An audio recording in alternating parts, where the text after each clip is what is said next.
नमस्ते, स्वागत है आप सभी का। तो जो बच्चे 9th से अब 10th में आ चुके हैं तो बोर्ड एग्जाम का नाम सुनते ही बहुत सारे स्टूडेंट के मन में विभिन्न तरह की चिंताएं रहती हैं। इन्हीं चिंताओं में से सबसे एक बहुत बड़ी चिंता जो रहती है वो रहती है मैथ्स की। और उसमें भी खासकर उन बच्चों को ऐसा लगता है कि जो खासकर हमने 8th में अगर अच्छे से नहीं पढ़ा या कुछ हमने 9th में अच्छे से नहीं पढ़ा तो ऐसा तो नहीं वो अब 10th में हमें दिक्कत दे देगा। तो बिल्कुल ऐसी दिक्कतें तो होती ही हैं। उसके लिए आज की वीडियो, इसका नाम ही है ब्रिज कोर्स। इसका मतलब है कि उस गैप को फिल करेगी आज की वीडियो। अगर जो 9th और 8th के जो बेसिक्स आपके कमजोर रह गए हैं या जो आपको अच्छे से नहीं आते हैं, वो सारा कुछ नहीं, उनमें से वो केवल वो चीजें छांटकर आज की वीडियो में लाया हूं जो कि 10th में आपको काम आएंगी। तो 8th और 9th या पिछले क्लास के जो भी छोटे से छोटे, इवन छोटे से लेके बड़े तक जो भी बेसिक्स हैं जो कि अब 10th में काम आने वाले हैं, वो आज की वीडियो में कवर किए जाएंगे। इसके अलावा जो ऑफलाइन क्लास में चक्रपाणी के लिए जो बच्चे ट्राई करते हैं एडमिशन के लिए, उनके लिए भी पता है कि एंट्रेंस टेस्ट होता है, उसमें भी सेम यही सिलेबस रहता है। तो जो उस एंट्रेंस टेस्ट के लिए तैयारी करेंगे उन बच्चों के भी काम का है। और जो भी बच्चे 10वीं में आए हैं, वे एक बार अगर उन्हें आता भी है तो भी उनके रिवीजन के लिए आज की वीडियो बहुत काम की होने वाली है। तो चलिए बिना कोई देरी के हम शुरुआत करते हैं। तो सबसे पहले क्या है, सबसे पहले बेसिक मैथ में क्या आता है, प्लस माइनस मल्टीप्लाई डिवाइड। एक आता है नॉर्मल वाला, एकदम छोटी से छोटी चीज मैं बताने वाला हूं। पहले तो शुरुआत में ये मत समझना ये क्या पढ़ाने लगे जोड़ घटाना, बिल्कुल यही, इन्हीं चीजों में से तो दिक्कत आने लगती है। तो बिल्कुल ध्यान से एक बार देखते जाएंगे। तो सबसे पहले प्लस माइनस बेसिक मैथ में नॉर्मल वाले कौन से होते हैं, सेम अपोजिट साइन कॉन्सेप्ट भी इसको कहते हैं। जैसे -5 -12 लिखा है, या कहीं पे -18 + 7 लिखा है, या कहीं पे -19 + 23 लिखा है। ऐसे क्वेश्चन आए तो हमें कैसे करना चाहिए। तो सबसे पहले ये बात समझो, इसे कहते हैं सेम अपोजिट साइन कॉन्सेप्ट। तो सेम अपोजिट साइन कॉन्सेप्ट का मतलब क्या है, तो एक चीज इसके लिए हमेशा याद रखो कि जब भी सेम साइन होगा, जब भी सेम साइन होगा तो हम ऐड करेंगे। जब भी सेम साइन होगा तो हम ऐड करेंगे।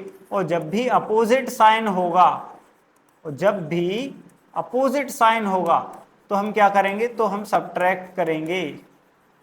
जब भी सेम साइन होगा तो हम ऐड करेंगे, अपोजिट साइन होगा तो हम सब्ट्रैक्ट करेंगे। सेम साइन से अपना क्या मतलब है, सेम साइन से मतलब अगर दोनों ही प्लस ही प्लस के दिख जाएंगे तो हम ऐड करेंगे। अगर दोनों ही माइनस और माइनस ही दिख जाएंगे दोनों ही, तो हम ऐड करेंगे। लेकिन अपोजिट साइन यानी एक अगर प्लस दिख गया और दूसरा माइनस दिख गया तो हम सब्ट्रैक्ट कर देंगे। एक माइनस दूसरा प्लस यानी अपोजिट दिख गए तो हम सब्ट्रैक्ट कर देंगे, ये बात ध्यान रखो। उसके बाद साइन किसका आएगा, तो उसके बाद ये तो हो गया पूरी प्रोसेस कि हम ऐड करें या सब्ट्रैक्ट करें। उसके बाद फाइनल जो आंसर आएगा उस पे साइन किसका आता है, तो साइन आता है हमेशा ग्रेटर नंबर का या लार्जर नंबर का। जो दोनों में सबसे बड़ा नंबर है उसका जो साइन है वो होता है। पहली बात ये तो पता ही होगा, साइन इस तरफ वाला होता है। 5 का साइन क्या है, माइनस। 12 का साइन क्या है, माइनस। 18 का साइन है माइनस। 7 का साइन है प्लस। 19 का साइन है माइनस। 23 का साइन है प्लस। जैसे यहाँ पे लिखा 5 - 17, 17 का साइन तो है माइनस, लेकिन 5 का साइन क्या है, तो 5 का साइन कुछ नहीं दिख रहा है, इसका मतलब प्लस ही है वो। तो ये जो भी साइन लिखे हों तो ये साइन हमें पहचानना आना चाहिए। साइन देख के हम ये डिसाइड करते हैं कि वो सेम साइन है, अपोजिट साइन है। एक जैसे हैं तो सेम साइन कहते हैं, तो हम ऐड करते हैं यानी जोड़ते हैं। अपोजिट यानी 1 + 1 माइनस या 1 - 1 प्लस हो तो अपोजिट साइन होता है, तब हम सब्ट्रैक्ट करते यानी घटाते हैं। इतना करने के बाद भी आंसर फाइनल नहीं होता। जो भी आंसर आया उसमें कौन सा साइन आता है, तो उसमें ग्रेटर यानी बड़े नंबर का साइन आता है।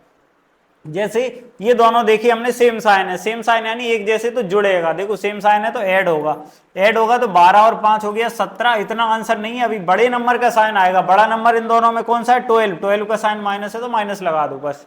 ये देखो अपोजिट साइन है, 1 + 1 माइनस है। अपोजिट साइन है तो सब्ट्रैक्ट होगा, सब्ट्रैक्ट होगा तो 1 प्लस है 1 माइनस है, सब्ट्रैक्ट होगा। 18 में से 7 गया तो बचा 11। अब इतना आंसर नहीं है, अभी बड़े नंबर का साइन आएगा। बड़े नंबर का साइन माइनस है, 18 का साइन माइनस है तो इसका भी साइन माइनस होगा। इन दोनों में देखो कैसे साइन है, अपोजिट साइन है, 1 + 1 माइनस। अपोजिट साइन होता है तो क्या होता है, सब्ट्रैक्ट होता है। सब्ट्रैक्ट होगा तो कर दो 23 में से 19 माइनस तो कितना आएगा, 4 आएगा। बड़े नंबर का साइन, बड़ा कौन सा है, बड़ा इनमें 23 है। 23 का साइन प्लस है तो बस प्लस ही लगा दो, प्लस लगाने की जरूरत नहीं है, 4 तो वैसे ही प्लस का है, +4 या 4 लिख दो। इन दोनों में देखो ये अच्छा सा दिखने में, ये माइनस है ये प्लस है, ये भले ही दिख नहीं रहा लेकिन इसका साइन प्लस है। तो एक प्लस एक माइनस, अपोजिट साइन है, अपोजिट साइन है तो सब्ट्रैक्ट होगा। सब्ट्रैक्ट 17 में से 5 जाएगा तो कितना बचेगा 12। वो बड़े नंबर का साइन, बड़ा नंबर माइनस का है तो माइनस का साइन, ऐसे किया जाता है। 2 3 से ज्यादा भी आ जाए, ऐसे आ जाए -5 -17 +2, तो क्या करो इन दोनों को ले लो, कोई से भी दो को ले लो, पहले लास्ट को, इन दोनों को लिया, सेम साइन है, एक जैसे साइन है, जुड़ जाएगा 17 और 5 22, बड़े नंबर का साइन माइनस, अगली चीज वैसी की वैसी लिखो। अब इन दोनों को देख लो कैसे साइन, अपोजिट साइन है, अपोजिट साइन है तो सब्ट्रैक्ट होगा, 22 में से 2 गया तो बचा 20, बड़े नंबर का साइन माइनस तो -20 हो गया। अब इसमें भी एक क्या आ जाता है, एक से ज्यादा साइन आ जाते, ब्रैकेट लग के बीच में प्लस माइनस का 2 +7 ऐसा आ गया, तो क्या करेंगे, तो ये साइन, जब दो साइन एक साथ टकराते हैं तो बीच में ब्रैकेट आता है, और टकराने के बाद प्लस और माइनस अगर टकराते हैं तो माइनस हो जाता है, माइनस और प्लस टकराएं तब भी माइनस हो जाता है, प्लस और प्लस तो कभी ऐसे टकराते ही नहीं है, टकरा भी दो तो प्लस आएगा, दोनों ही माइनस अगर ब्रैकेट में टकराएं तब की बात कर रहा मैं, ब्रैकेट से तो प्लस हो जाता है। जैसे ये देखो -5 ऐसे ही लिख दो, ये टकरा गए, प्लस और माइनस टकराने से माइनस हो जाएगा, -2 प्लस है। अब वैसे ही काम है, सेम साइन है, देखो सेम साइन है, एक जैसा साइन है, 5 और 2 तो ऐड हो जाएगा, बड़े नंबर का sign minus plus 7, opposite sign है, कट जाएगा, 7 में 7 गया, 0 बचा, माइनस आएगा, है ना। अब इसके बाद क्या करना, इसके बाद और भी इस तरह का हो सकता है, देखो -13 -2 प्लस -3 ये आ गया जैसे। तो पहला काम तो होना चाहिए, पहले सेम साइन अपोजिट साइन, ये देखने से पहले साइन पहले टकराने का काम कर लेना चाहिए। तो पहले ये साइन टकरा रहा है, बिल्कुल सब वैसा लिखा रहने दो, माइनस माइनस टकराएंगे तो प्लस का 2 लिख दो, प्लस और माइनस टकराएंगे तो माइनस का 3। अब करना शुरू करना, सेम साइन अपोजिट साइन है ना 13 और 2 का, तो सब्ट्रैक्ट होगा, 13 में से 2 जाएगा तो 11 आएगा, बड़े नंबर का साइन माइनस है तो -3 ऐसे ही लिखा रहने दो। अब देखो सेम साइन है तो जुड़ जाएगा, 11 और 3 हो जाएगा 14, 14 बड़े नंबर का साइन तो -14, ऐसे किया जाता है। ये नॉर्मल वाले प्लस माइनस हैं। इसके बाद आते हैं अपने पॉइंट वाले प्लस माइनस, ये समझ में आ जाना चाहिए, बहुत बेहतरीन चीज है, बड़ी से बड़ी क्लास में बच्चे आ जाते हैं लेकिन ये बेसिक चीजें, सेम अपोजिट साइन कॉन्सेप्ट वो नहीं जानते हैं, तो ये जानना ही चाहिए, बड़ी बेसिक सी चीज है। अब हम पढ़ते हैं पॉइंट वाले प्लस माइनस। पॉइंट वाले प्लस माइनस कैसे किए जाते हैं, तो सबसे पहले ये बात समझना चाहिए कि इस तरह का क्वेश्चन आता है, 2.73 प्लस 1.9 अकेला ये आ गया, या 1.7 प्लस 2.772, या माइनस में मान लो ये आ गया 17.3 माइनस 1.73। तब हम कैसे करेंगे, तो पॉइंट वाले प्लस माइनस का सीधा सा एक ही लॉजिक है, एक ही तरीका है कि हमेशा पॉइंट के नीचे पॉइंट आना चाहिए। ऐसा नहीं है कि एक पॉइंट इधर आ गया, एक पॉइंट इधर आ गया, फिर तुम सब्ट्रैक्ट कर रहे हो, पॉइंट के जस्ट नीचे पॉइंट आना चाहिए। तो पहला नंबर तुम बढ़िया मर्जी से अच्छे से लिख दो 2.73। अब दूसरे नंबर को लिखने से पहले उसके पॉइंट के नीचे पहले पॉइंट लिख लिया करें। अब लिख दो 1.9, अब जो खाली जगह सी दिख रही है उसकी जगह 0 लिख सकते हो, ठीक है। बस अब इन्हें ऐड कर दो सीधा, 3 9 और 7 16, 2 और 1 3 और 1 4, कैरी का हो गया 4.63, ठीक है। अब देखो जैसे ये 1.7 तो मस्ती से अपन ने बढ़िया लिख दिया, कोई दिक्कत नहीं। दूसरे नंबर को लिखने से पहले पॉइंट के नीचे पॉइंट लगा लो, अब 2 लिख दो, 7 7 2। अब ये जो खाली गैप दिख रहा है ये 0 0 से फिल कर दो, बस ऐड कर दो। कुछ बच्चे इसमें ये गलती कर देते हैं, कुछ बच्चे क्या करते हैं कि 1.7 मान लो बाद में लिख रहे हैं, वो पहले ये लिख दिया उन्होंने 2.772, ये तो बढ़िया लिख दिया, लेकिन 1.7 के लिए क्या लिखेंगे वे 1.007 ऐसे कर देते, जो कि सरासर गलत है। 7 पहले आएगा पॉइंट के इस तरफ, और पॉइंट के इस तरफ जो कुछ है उसको पॉइंट से दूर नहीं करना, पॉइंट के जस्ट चिपका हुआ 7 1 है, इन्हें दूर नहीं करना। 0 लगाना भी है तो इस तरफ को कितने भी 0 लगा लो और इस तरफ भी लगा लो, पॉइंट के जस्ट इधर छेड़छाड़ कुछ नहीं होनी चाहिए। तो ये बाद में 0 आएगा 1 पॉइंट, ये से इधर आया 0 0, बस अब इन्हें जोड़ लो। इसमें देखो सब्ट्रैक्ट करना, जैसे पहला नंबर मस्ती से लिख लो 17.3 लिख लिया, अब पॉइंट के नीचे पॉइंट लगा लो और 1.73 लिखा तो 1 यहां लिखो 1.73, बाद में इधर खूब आराम से 0 लगा लो, बाद में किनारियों पे, दोनों तरफ की किनारियों पे खूब 0 लगा सकते। अब सब्ट्रैक्ट कर लो, सब्ट्रैक्ट जैसे होता है वैसे ही होगा, 10 में से 3 गया ये 7 बचेगा, फिर ये 2 बचेगा, 12 में 7 गया 5, ये ऐसे होता जाएगा। तो सब्ट्रैक्ट ऐड सब्ट्रैक्ट का ये लॉजिक है पॉइंट वाले का। फ्रैक्शन वाले ऐड का, ऐड सब्ट्रैक्ट का बहुत बच्चे बड़ी संख्या में, खासकर 8th 8th वाले तो बड़ी संख्या में ऐसी गलती करते हैं फ्रैक्शन वाले ऐड सब्ट्रैक्ट में। जैसे ये लिखा है 5/10 या 5/15, हाँ ठीक है, प्लस 3/10 ये है। तो वो क्या गलती करते हैं, सबसे पहले ऐसे जोड़ देते हैं, ऊपर का ऊपर जोड़ दिया, 5 और 3 8, 15 और 10 25 हो गया आंसर, जो कि तुम्हें भी पता है सरासर गलत है, ऐसे नहीं किए जाते। पॉइंट अपॉन वाले यानी फ्रैक्शन वाले ऐड और सब्ट्रैक्ट हो कैसे किए जाते हैं, सबसे पहले डिनोमिनेटर का एलसीएम लिया जाता है। तो 15 और 10 का एलसीएम लेंगे, तो तुम्हें पता है, तुम्हें एलसीएम लेना आता ही होगा। तो 15 दूनी 30 यानी 30 इसका एलसीएम आ जाएगा। तो इसका एलसीएम आ गया 30।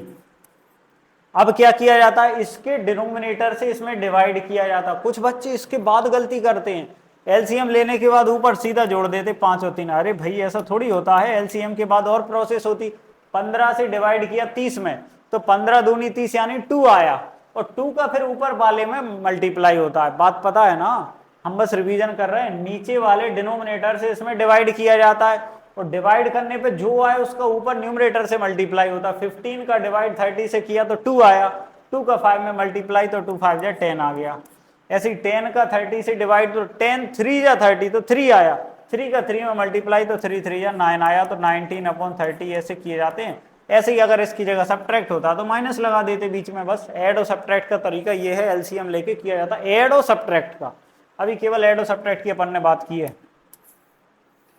इसके बाद अब हम मल्टीप्लाई डिवाइड की करें, तो नॉर्मल मल्टीप्लाई डिवाइड में तो मुझे नहीं लग रहा कुछ सिखाने लायक बात है, सीधा मल्टीप्लाई डिवाइड तो तुम जानते ही होगे। अब पॉइंट वाले मल्टीप्लाई डिवाइड की बात करें, तो मल्टीप्लाई पॉइंट वाला जैसे 5.732 इंटू 1.9 ये आया, इसका मल्टीप्लाई करने पे जो भी आएगा, मैं ये नहीं बता रहा कि क्या आएगा, ABCDEMNP कुछ भी आएगा, इस तरह का कुछ भी आएगा, उसे उसमें टाइम वेस्ट थोड़ी कर रहा है, मल्टीप्लाई तो तुम्हें आता ही होगा, मैं बस पॉइंट लगाना सिखा रहा हूं। तो 19 का इसमें मल्टीप्लाई कर दो। अब पॉइंट की राइट हैंड साइड डिजिट देखा करे कितने है, ये वाला पॉइंट है, इसकी राइट हैंड साइड इस तरफ कितने डिजिट है, तो अकेला एक डिजिट है, एक। इस पॉइंट के राइट हैंड साइड में कितने डिजिट हैं, 1 2 3 डिजिट हैं, तो 3 और 1 मिलके होगा 4, तो 4 के बाद इस तरफ से लगा दो 1 2 3 4, तो अपना पॉइंट यहां आ जाएगा। बात समझ आई या नहीं, राइट हैंड साइड में यहां जितने डिजिट हों और यहां जितने डिजिट हों दोनों को जोड़ के उतने ही के बाद लगाया जाता है। जैसे 7.119 इंटू 2 3, अब यहां तो पॉइंट है ही नहीं, तो इसे छोड़ो, इसकी बात ही मत करो। अब बस इसे देखो, इसका आंसर मान लो ABCPQR कुछ भी आया, तो इधर देखो राइट हैंड साइड के पास कितने पॉइंट है, कितने डिजिट हैं, 3, तो बस 1 2 3 के बाद यहाँ पॉइंट आ जाएगा। बात समझ आई। ऐसे ही डिवाइड में होता है। डिवाइड में तो कुछ बच्चे जो करते हैं वो यही करना चाहिए कि पॉइंट वॉइंट हटा के फिर आराम से लगे रहते हैं। जैसे मान लो ये डिवाइड आया 5.37 डिवाइडेड बाय 2.9, तो ज़्यादा अच्छा ये है कि 5.37 का देखो पॉइंट हटाओगे तो नीचे 2 जीरो आएंगे, क्योंकि पॉइंट हटता है तो पॉइंट की राइट हैंड साइड में जितने डिजिट हैं उतने जीरो आते हैं। फिर डिवाइड का साइन, 29 का पॉइंट हटेगा तो 1 जीरो यानी 10 आएगा। बस फिर डिवाइड का उल्टा मल्टीप्लाई, तो 537/100, डिवाइड का उल्टा मल्टीप्लाई तो 10/29, तो ये फ्रैक्शन की तरह ही बन गया। बस अब इसका इसमें डिवाइड जैसे किया जाता है वो करना, ये 0 से 0 कट गया, बाद में एक पॉइंट आ जाएगा, इस तरीके से इसे किया जाता है। अब देखो पॉइंट के बाद फ्रैक्शन वाले तो ये अपन सीख ही रहे। फ्रैक्शन वाले मल्टीप्लाई में कुछ लोग क्या गलती कर देते, 15/7 मल्टीप्लाई मान लो 2/3 लिखा है, कुछ लोग एलसीएम लेने लग जाते हैं 7 और 3 का। इसमें नहीं किया जाता है, मल्टीप्लाई ऐसे ही करना, 15 का मल्टीप्लाई 2 में और इसका इसमें, बस ऊपर का ऊपर मल्टीप्लाई नीचे का नीचे। डिवाइड में क्या करना, डिवाइड में 2/11 डिवाइडेड बाय 7/22 मान लो ये है। कुछ लोग गलती करते हैं कि देखो करना क्या चाहिए, 2/11 डिवाइड की जगह मल्टीप्लाई और इसे पलट दो तो 22 ऊपर आ जाएगा, 7 नीचे आ जाएगा, नीचे आ गया। बस अब मल्टीप्लाई जैसे किया जाता है वैसे कुछ लोग इसे भी पलट देते, इसे भी, ऐसा नहीं होता, केवल इस तरफ वाला पलटा जाता है। ठीक है, इतना काम हो गया। अब देखो, अब एक काम और इसमें रहता है कि कट रहा हो तो काट लेना चाहिए, तो बड़ा सिंपल सा हो जाता। कटता कौन किससे, तो नीचे वाले से कोई सा भी ऊपर वाला कट सकता है। इस 3 से तुम 2 को भी काट सकते हो 15, लेकिन जो कट रहा वही तो काटोगे। तो 3 से 15 कट रहा, 3 5 या 15, तो काट लेना चाहिए, उससे प्रोसेस थोड़ी आसान हो जाती है। तो ये हो गया अपना सब कुछ। ठीक है, अब हम बात कर रहे हैं अगली चीज, कौन सी अगली चीज जो इसमें लिखी हुई है, यूनिटरी मेथड। बड़े काम का है भैया यूनिटरी मेथड। कुछ लोग तो नाम से नहीं जानते, काम से खूब जानते हैं अच्छी तरह की ये होता है। लेकिन नाम से नहीं जानते, तो वो मैं बताने वाला हूँ। यूनिटरी मेथड वो वाले क्वेश्चन होते हैं जिनमें तुमसे कहा जाए कि 7 पेन इतने रुपए की आती हैं, तो 15 पेन कितने रुपए की आएंगी, इतने किलोमीटर जाने के लिए गाड़ी को इतनी पेट्रोल लगती है तो उतने के लिए कितनी लगे, इस तरह की कुछ भी बातें जो एक दूसरे से इनका रेशियो का संबंध कुछ रहता है, उससे जो क्वेश्चन को किया जाता है वो यूनिटरी मेथड से किया जाता है। और यूनिटरी मेथड इसका नाम क्यों है, क्योंकि यूनिट वर्ड का मतलब होता है वन, और वन का इसमें सहारा लिया जाता है, वन की मदद ली जाती है, वन के तरीके से किया जाता है, वन का इसमें यूज होता है, इसलिए वन का यूज होता है। वन का मतलब यूनिट, यूनिटरी, समझोगे, क्वेश्चन से समझोगे। तो देखो, जैसे तुमसे कहा जाए कि मान लो 6 पेन है, 6 पेन, इनकी कॉस्ट कितनी है, तो 6 पेन की कॉस्ट मान लो तुम्हें दी है कि 6 पेन की कॉस्ट है 120 रुपीज, ठीक है। अब तुमसे कहा जाए 6 पेन की कॉस्ट 120 रुपीज है, तो बताओ 11 पेन्स कितने की आएंगी। इस तरह का क्वेश्चन होता है यूनिटरी, बड़े काम का रहता है, बहुत अलग अलग जगह काम में आता है। तो देखो, सबसे पहले एक चीज समझना चाहिए कि जब भी हम मैनी से वन की तरफ जाते हैं, मैनी से वन की तरफ जाते हैं, तो डिवाइड होता है, डिवाइड, और वन से मैनी की तरफ जाते हैं तो मल्टीप्लाई होता है, वन से मैनी की तरफ जाते हैं तो मल्टीप्लाई होता है। तो जब भी मैनी से वन की तरफ जाते हैं तो डिवाइड होता है, वन से मैनी की तरफ जाते हैं तो मल्टीप्लाई होता है। तो हम जाएं किसकी तरफ, तो हमेशा बीच में वन का यूज होता है। तो ये भी मैनी है, 6 पेन कितनी मैनी ही तो है, और 11 पेन भी मैनी है, ये भी मैनी है, लेकिन बीच में वन का यूज होगा, तो इस मैनी से जाएंगे वन पर, बीच में वन आ जाएगा, एक वन, एक पेन की कॉस्ट निकालेंगे, और वन से फिर इस वाले मैनी पे जाएंगे, तो हम मैनी से वन पे और वन से मैनी पे, तो दोनों का यूज करते हैं। तो जब भी मैनी से वन पे जाएंगे तो डिवाइड होगा, देखो पहले ही बताया, मैनी से वन पे जाएंगे। डिवाइड किसका किस में होता है, तो डिवाइड इस तरह होता है, जैसे तुमसे कोई कहे 2x = 8, तो डिवाइड किसका होता है, जो इधर से इधर उछल के आता वही तो होता है, 8 के अपॉन में 2 आ जाता, तो 2 से डिवाइड होता है ना। ऐसे ही 6 पेन की कॉस्ट 120 है, तो 6 नीचे उछल के इधर आ जाएगा, तो 1 पेन की कॉस्ट कितनी आएगी, 120/6, यानी 6 2 या 12, तो 20 रुपी, एक पेन की कॉस्ट 20 आ गई। अब वन से मैनी की तरफ जाएंगे तो मल्टीप्लाई, जब एक पेन की कॉस्ट पता चल गई कि 20 रुपए है, तो 11 पेन की निकाल ही सकते, 11 पेन की, तो मल्टीप्लाई होगा, किसका किस में होगा, जो बची चीजें, वन को छोड़कर, वन का कुछ नहीं होता ना मल्टीप्लाई ना डिवाइड, वन को छोड़ के क्या दिख रहा है, एक 20 दिख रहा है, एक 11 दिख रहा, तो 11 और 20 का मल्टीप्लाई, तो 220 रुपए का काम अपना हो जाएगा। बात समझ आई या नहीं। हमसे 6 पेन की कॉस्ट दी थी, 11 पेन की पूछी थी, हमने वन का सहारा लिया, यूनिटरी मेथड से किया, तो 6 पेन से 1 पेन पे पहुंचे तो डिवाइड हुआ, तो 6 पहुंच गया नीचे, और उसने उसमें डिवाइड दिया तो आ गया अपने सामने 20, एक पेन की कॉस्ट आ गई। हमसे 11 पेन की पूछी, तो 1 से फिर आप अपन मैनी पे जा रहे हैं तो मल्टीप्लाई हो जाएगा। वैसे भी बेसिक सी बात है, पता ही होगा, एक पेन की कॉस्ट 20 रुपए, तो 11 पेन की मल्टीप्लाई करने से ही आएगी। और इसमें क्या हो सकता है, अब क्वेश्चन का थोड़ा इसमें लेवल बढ़ता है, तो एक बात पता होनी चाहिए। चलो पहले एक आध क्वेश्चन और करो, फिर वो बात बताएंगे। जैसे तुमसे कहा जाए कि मान लो 7 चेयर्स हैं, 7 चेयर्स हैं, 7 चेयर्स की कॉस्ट है 5600, 7 चेयर की कॉस्ट है 5600, और तुमसे पूछी है फिर 71 चेयर्स की क्या कॉस्ट होगी। तो तुम क्या करोगे, सबसे पहले 7 चेयर की दी है ना, तो 1 चेयर की निकाल लोगे, एक चेयर की, और तुम्हें पता है एक चेयर की निकलती है तो डिवाइड होता, 5600/7 आएगा, 7 8 जा, तो 800 आ गया, 800, ये एक चेयर 800 रुपए की है, तो 71 चेयर कितने की होंगी, तो 800 × 71, अब इनका मल्टीप्लाई हो जाएगा, मैनी से 1 में जाएंगे तो 0 0 8 1 8 8 7 50, तो 56,800। इस तरीके से ये किया जाता है। अब इसमें भी झोल आ जाता है कभी कभी, क्या झोल आ जाता है इसमें, कभी कभी इस तरह का क्वेश्चन आ जाता है, या कई बार इस तरह का क्वेश्चन आ जाता है, जैसे मान लो कि अभी मैंने चेयर वाला क्वेश्चन किया था, तो जैसे तुम्हें दे दे वो 8 चेयर की कॉस्ट है, 8 चेयर की कॉस्ट, 8 चेयर की कॉस्ट कितनी है, 880 रुपए, 8 चेयर की कॉस्ट है 880 रुपए। अब तुमसे वो पूछ ले, वो 8 चेयर की कॉस्ट है 880 रुपए, तो तुमसे अगर वो पूछ ले कि 330 रुपए में कितनी चेयर आ जाएंगी, 330 रुपए में कितनी चेयर आ जाएंगी। देखो ये इस क्वेश्चन पे मत जाना, क्वेश्चन बहुत सरल है तो तुम वैसे बता दोगे कि हाँ इतने की 8 है तो 3 आ जाएंगी। मैं इस लेवल पे पॉइंट में आ जाए, डिफिकल्ट भी आ जाए तो भी तरीका आना चाहिए। देखो अभी क्या हो रहा था, इस तरफ वाली चीजें सब दी थी, 8 चेयर और 15 सब कुछ वो सब, पूछ इस तरफ का। इस बार इस बार का पलड़ा भारी हो गया, राइट हैंड साइड में ज्यादा चीजें लिखी हैं। 880 रुपए की 8 चेयर तो 330 रुपए की चेयर पूछी, तो उस तरफ वाली चीज अननोन हो गई। तो हम पलट लेंगे ना, पूरा तरीका ऐसा कर देंगे, हम ऐसा लिख देंगे 880 रुपए की कितनी चेयर, तो हम लिख देंगे 8 चेयर। तो हम फिर एक पे, यूनिटरी मेथड है तो 1 पे जाओ, 1 रुपए की कितनी चेयर। सुनने में बड़ा अजीब लग रहा होगा, 1 रुपए की कौन चेयर खरीदेगा, अरे खरीदना थोड़ी है, यूज करना है बस यूनिटरी मेथड का। तो 1 रुपए की कितनी चेयर, तो इसे डिवाइड में ले जाओ, डिवाइड में हमेशा वो चीज आएगी, ऐसा नहीं सोचना कि बड़े से छोटे में ही हमेशा डिवाइड होगा।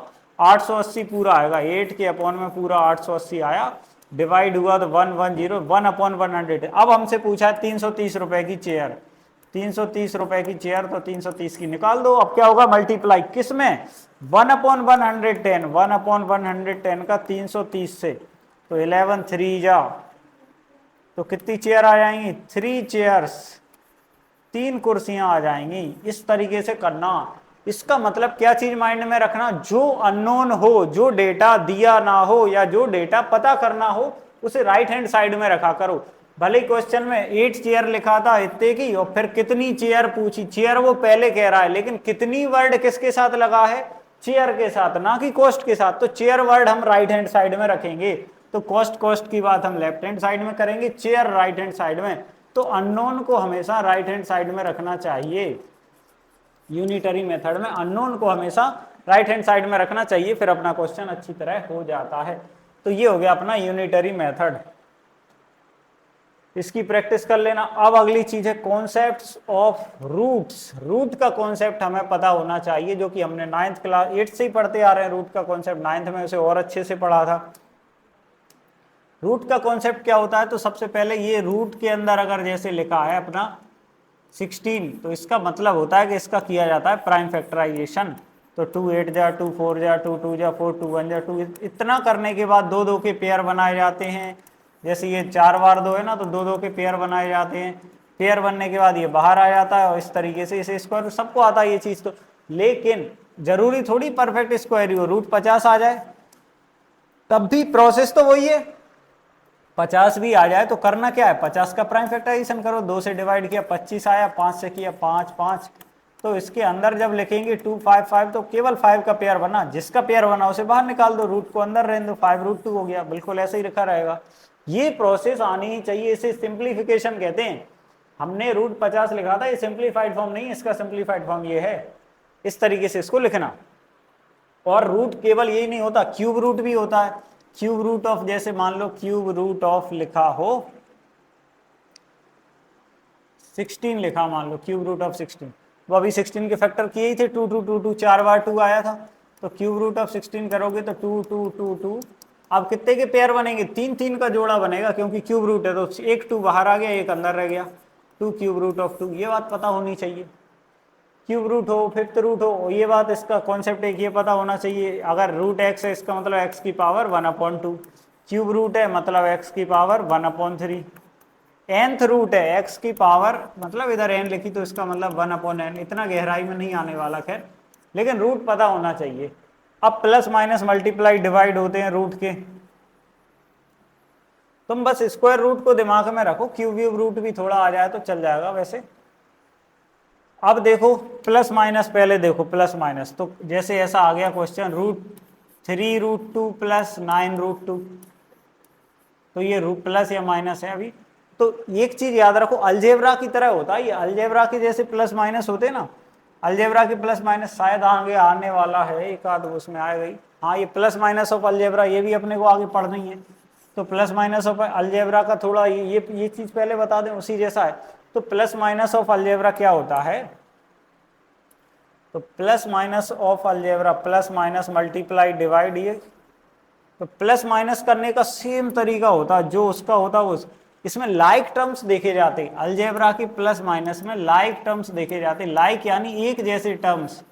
अगर लाइक टर्म्स होंगे तभी प्लस और माइनस हो सकता है। जैसे कहीं लिखा है 3xy प्लस में लिखा 9xy, तो क्या ये ऐड हो जाएगा? तो बिल्कुल हो जाएगा, लाइक टर्म्स हैं। क्योंकि लाइक टर्म्स का मतलब जो पीछे की इंग्लिश लिखी है ABCD टाइप ABCXY, वो बिल्कुल एक जैसा होना चाहिए। यहां अगर XY और यहां भी XY मतलब लाइक टर्म्स हैं तो ऐड हो जाएंगे। ऐड करने का तरीका है डिजिट और डिजिट को जोड़ दिया जाता है, पीछे जो लिखा उसे वैसे का वैसा बस एक बार लिख देते। जैसे डिजिट क्या, 9 है, 3 9 और 3 जुड़ेगा तो कितना आ जाएगा, 10 11 12, तो 12 आ गया। और पीछे क्या लिखा था XY, यहाँ क्या लिखा है XY, तो यहाँ भी XY एक ही बार। ये नहीं कि स्क्वायर स्क्वायर लगा दो, मल्टीप्लाई नहीं कर रहा है, हम जोड़ रहे हैं बस। तो XY हो गया बस 12XY। जैसे कहीं माइनस भी सेम, मल्टीप्लाई अलग बात है, प्लस भी सेम, ऐसे ही माइनस 11XY माइनस में लिखा है जैसे 3XY। तो बस एक जैसे है ना, लाइक टर्म्स है। तो हम 11 में से 3 माइनस करेंगे तो आएगा 8, और बस XY वैसे का वैसा लिख देंगे। कहीं पे कोई कह दे 7XY माइनस 2x²y, तो ये लाइक टर्म्स है क्या? तो बिल्कुल नहीं है, क्योंकि ये XY यहाँ स्क्वायर लग गया, बस नहीं होगा, ये ऐसे ही लिखा रहेगा, ये जुड़ या घट नहीं सकता, ये ऐसे ही लिखा रहेगा। लाइक टर्म्स ही जुड़ते हैं और लाइक टर्म्स ही घटते हैं। अगर कहीं केवल XY लिखा आ जाए इसका मतलब होता है 1XY, केवल XY लिखा आ जाए इसका मतलब होता है 1XY। 1 अपने आप मानना, इसमें भले लिखा ना हो। जैसे कहीं लिखा हो 7XY प्लस XY, तो ये 7XY ये 1XY, मन में ही सोचना 1, 7 और 1 8 हो गया, तो 8 और XY वैसे का वैसा। कहीं पे लिखा है 9ABC माइनस ABC, कुछ बच्चे क्या करते ABC से ABC काट के 9 आंसर लिख देते। अरे बिल्कुल नहीं, प्लस माइनस चल रहा है, 9ABC और ये क्या है 1ABC, 9 में से 1 गया तो 8 बचेगा, ABC को वैसे का वैसा लिख दो। तो ये लाइक टर्म्स देखना चाहिए, लाइक टर्म्स होते हैं तभी प्लस और माइनस होता है। मल्टीप्लाई अभी पढ़ते हैं। ऐसे ही अपने रूट वाले होते हैं लाइक टर्म्स, यानी रूट के अंदर जो चीज लिखी है वो भी कैसी, सिंप्लीफाइड फॉर्म में।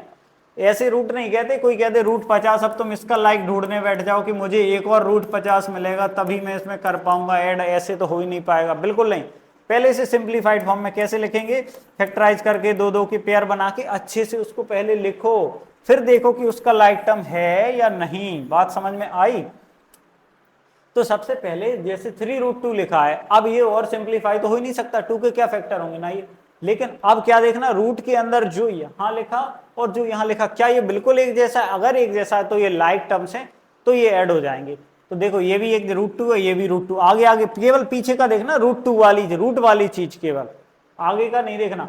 तो ये एक जैसा है तो ये लाइक टर्म्स है, तो ये जुड़ जाएंगे। जुड़ जाएंगे तो जोड़ना किसको, जो आगे डिजिट्स लिखे हुए हैं जोड़ना इन्हें, और पीछे वैसे का वैसा। तो जोड़ना किसको, 9 और 3 को जोड़ना, 9 और 3 को हमने जोड़ा तो हो गए 12, तो लिख दो 12, वो पीछे √2 यहाँ लिखा, √2 यहाँ लिखा तो √2 यहाँ लिख दो, 12√2 आंसर हो गया। बात समझ आई या नहीं? अब देखना एक और एग्जाम्पल, 7√7 माइनस 2√7, लाइक टर्म्स है या नहीं? बिल्कुल है, क्योंकि यहाँ भी √7 और यहाँ भी √7। तो बस घटाना किसको है, 7 में से 2 को घटाना, 7 में से 2 गए 5, और पीछे जो √7 लिखा था वो यहाँ भी लिख दो, बस इतना सा काम है। 3 4 टर्म्स भी आ जाए तो भी हो जाएगा। 5√7 माइनस 9√7 प्लस 5√3 माइनस 2√3। अब देखो ये दोनों लाइक टर्म्स हैं और ये दोनों लाइक टर्म्स हैं, तो ये दोनों घटेंगे, ये दोनों घटेंगे, जोड़ेंगे जो भी होगा। अब देखो देखा जोड़ा घटाया किसे जाता है, जो आगे लिखा है, 9 में से 5 जाएगा, देखो बड़े नंबर का साइन आएगा, पिछली चीजें तो लगे नहीं, सेम अपोजिट साइन कौन सा है, प्लस और माइनस है ना, तो पहले तो घटेगा, घटेगा 9 में से 5 जाएगा 4, लेकिन बड़े नंबर का साइन माइनस है तो माइनस आएगा, √7 का √7 लगा दो। इधर देखो 5 में से 2 गया तो बचा 3 प्लस का 3, और √3 ऐसे कैसा लिख दो। अब ये अनलाइक टर्म्स है, ये √7 ये √3, अगर नहीं जोड़ेंगे बस यही आंसर हो जाएगा। अब नहीं जोड़ेंगे तो ये आंसर हो गया। अब मैं बात करने वाला हूं उस वाले क्वेश्चन की जो अभी मैंने बताया था कि √50 और √48 हो सकता है या नहीं। जैसे ये लिखा है √50, ठीक है, ये लिखा है कितना √50, और ये लिखा √18। अब कोई कहे क्या ये जुड़ेंगे, तो जो पहली बार देखेगा वो कह देगा अरे ये तो अनलाइक टर्म्स है, इसमें ये कैसे, अरे अभी कैसे कह सकते हो अनलाइक, अभी तो इसके फैक्टर करो। 50 के जब तुम फैक्टर करोगे तो ये 2 से कैंसिल होगा तो इधर आएगा 25, ये 5 से होगा, 5 से होगा, 5 का पेयर बन गया तो 5 बाहर आ जाएगा, 2 अंदर रह जाएगा, 5√2। 18 के तुम फैक्टर करोगे तो क्या आएगा, 2 9 या 18, फिर 3 3 या 9, 3 3 या 9, 3 1 या 3, तो ये 3 का पेयर बन गया, 2 अंदर ही रह गया। फिर अब देखो क्या अनलाइक टर्म्स है? बिल्कुल नहीं, अब तो लाइक दिख रहा है, ये भी √2 और ये भी। अब जुड़ जाएगा, कौन जुड़ेगा? 5 में 3 जुड़ेगा तो 8 आएगा, √2 का वैसे का वैसा लिखना, तो 8√2 आंसर। तो ये हैं अपने रूट के प्लस माइनस। अब देखेंगे हम रूट वाले मल्टीप्लाई। तो रूट वाले मल्टीप्लाई में क्या किया जाता है? रूट वाले मल्टीप्लाई में क्या किया जाता है? तो रूट वाले मल्टीप्लाई में रूट के अंदर मल्टीप्लाई हो जाता है आराम से। कहीं पे लिखा है √a और कहीं पे लिखा है √b। इनका मल्टीप्लाई करना तो √a इंटू बी आराम से कर सकते हैं, एक ही रूट लगा के दोनों को आपस में मल्टीप्लाई में। जैसे कहीं पे लिखा है √5 इंटू √2, तो हम एक ही रूट लगा के 5 2 या 10 डायरेक्ट लिख सकते कि √10 हो जाएगा। ठीक है। अब कहीं लिखा है जैसे 2√3 इंटू 7√5, अब कैसे होगा? तो जो रूट के बाहर है उनके आपस में मल्टीप्लाई हो जाएंगे, जो रूट के अंदर है उनके आपस में। तो 2 और 7 का हो जाएगा, तो 7 2 या 14, और रूट के अंदर वालों का अलग, 5 3 या 15, तो 14√15, ऐसे आंसर हो जाएगा। बात समझ आई ना? रूट के बाहर वालों का हो गया, 2 और 7 का हो गया, तो बाहर का बाहर रह गया 14, और अंदर वालों का हो गया 5 3 या 15। ये इस तरीके से होगा। अब हम मल्टीप्लाई की बात देखते हैं। डिवाइड में ऐसा कुछ खास नहीं, √15 अपॉन √3 लिखा। तो मल्टीप्लाई जैसे ही काम इसका है, दोनों का रूट एक साथ लग जाएगा और अंदर ही एक साथ डिवाइड में आ जाएंगे। तो 3 5 या 15 यानी √5 आ गया। ये हो गया रूट वाला डिवाइड। इस तरीके से करना बस।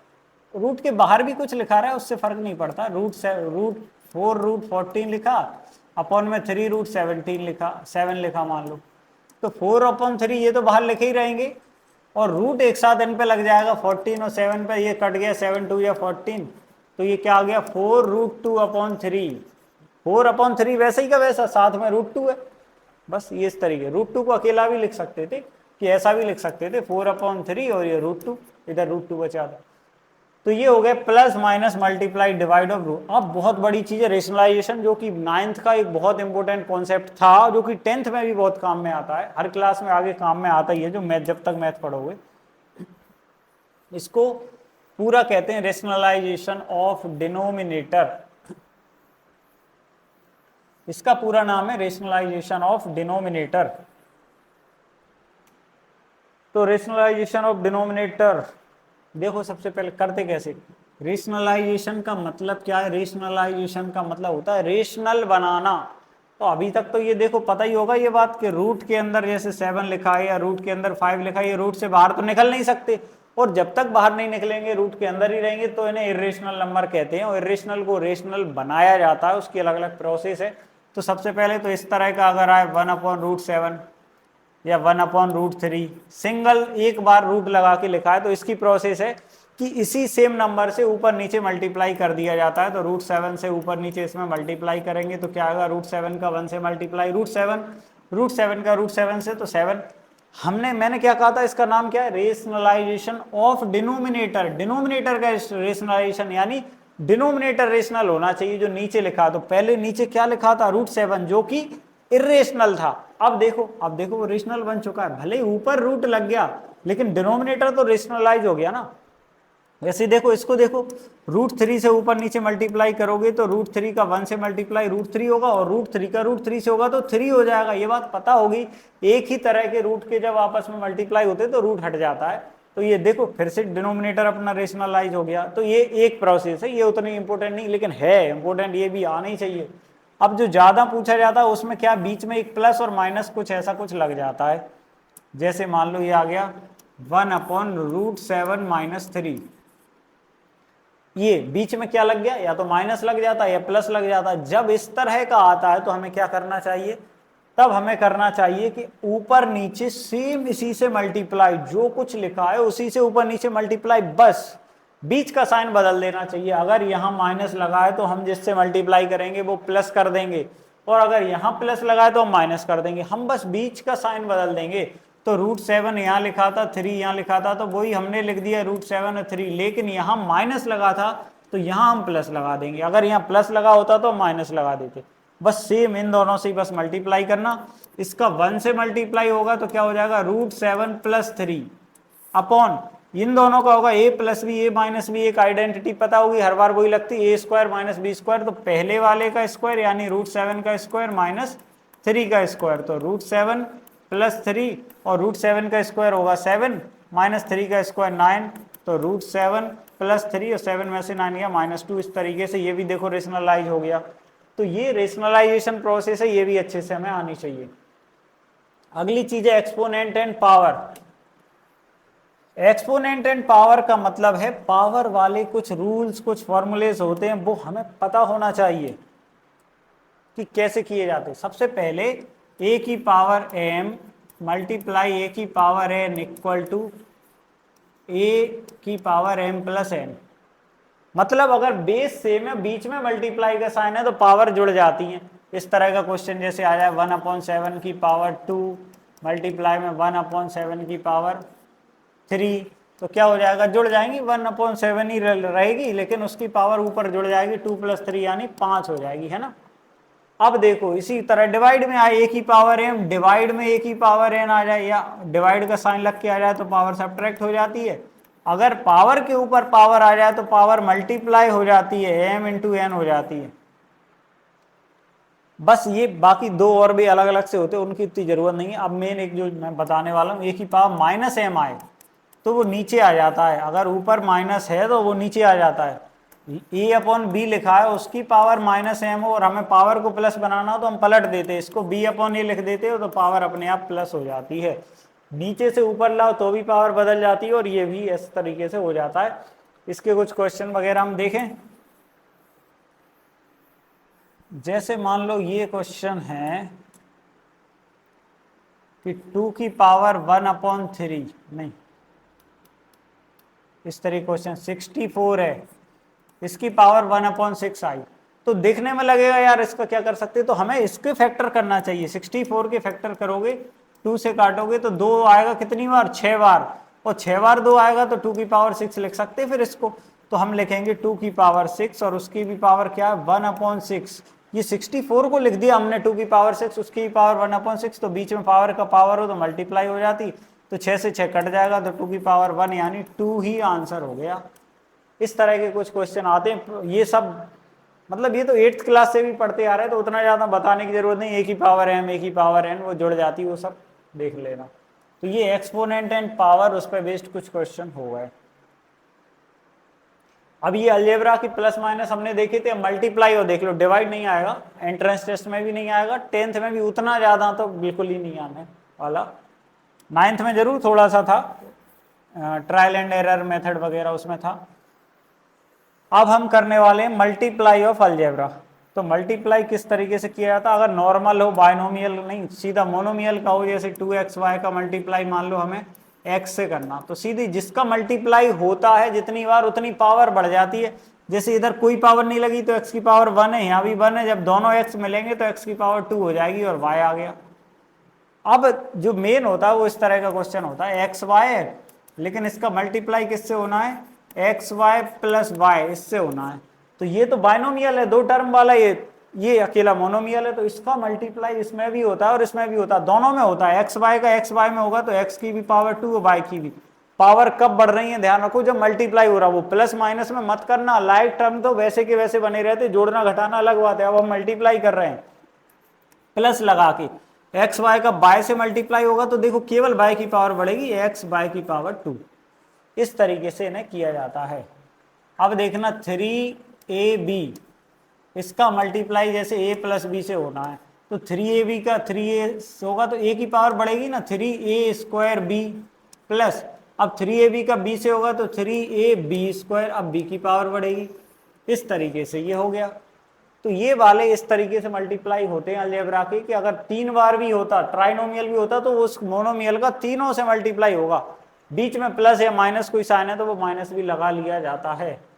प्लस माइनस जो भी हम कर रहे थे ना अलजेब्रा में, एक चीज और रहती है, अगर सब्ट्रैक्ट कर रहे हैं, सब्ट्रैक्ट, और उसमें माइनस का साइन है, उसके बाद अगर ब्रैकेट लगा है, जैसे मान लो 2ab लिखा, -3ab लिखा, या 3abc लिखा, प्लस कुछ लिखा, तो ब्रैकेट माइनस हटता है तो ब्रैकेट के सबके साइन चेंज होते हैं। माइनस का 2ab हो जाएगा, ये 3abc किसका हो जाएगा, प्लस का, और ये प्लस की जगह माइनस, सबके साइन चेंज होते हैं। इसका भी अलजेब्रा में थोड़ा ध्यान रखा जाता है, 8th क्लास में पढ़ा ही होगा ये तो।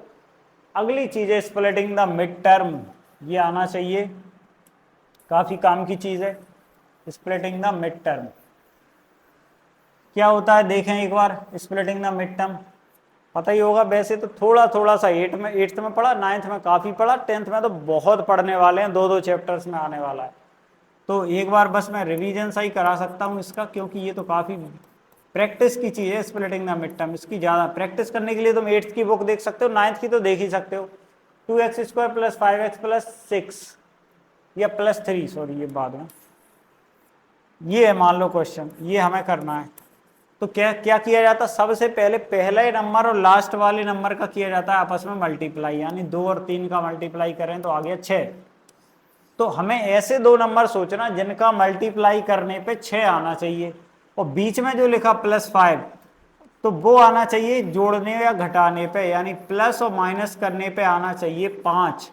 प्लस और माइनस करने पे तो आना चाहिए 5, और मल्टीप्लाई यानी गुणा करने पे आना चाहिए 6। तो हम ऐसे दो नंबर सोचें, तो ऐसे दो नंबर हमें क्या मिलेंगे, 2 और 3 ही मिल गए। 2 और 3 को अगर तुम जोड़ोगे तो क्या मिलेगा 5, और 2 और 3 का मल्टीप्लाई करोगे तो तुम्हें मिलेगा 6। तो बस बीच वाले नाम ही क्या, स्प्लिटिंग द मिड टर्म, यानी मिड टर्म को स्प्लिट करना।